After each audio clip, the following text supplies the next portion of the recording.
The Augusta Center for Health and Rehabilitation recently opened up an area for all to enjoy the Maine outdoors.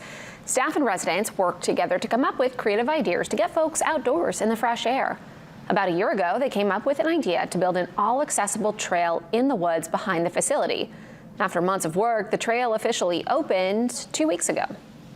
It's a wonderful trail. You know, you can just sit here and enjoy everything.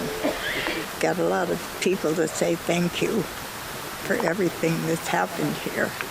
Getting outside is pretty important. It's like a free health prescription with no side effects. So being outside is good for helping residents sleep, get the fresh air. This space is not complete yet. There are plans to build a shed to host special events for the residents.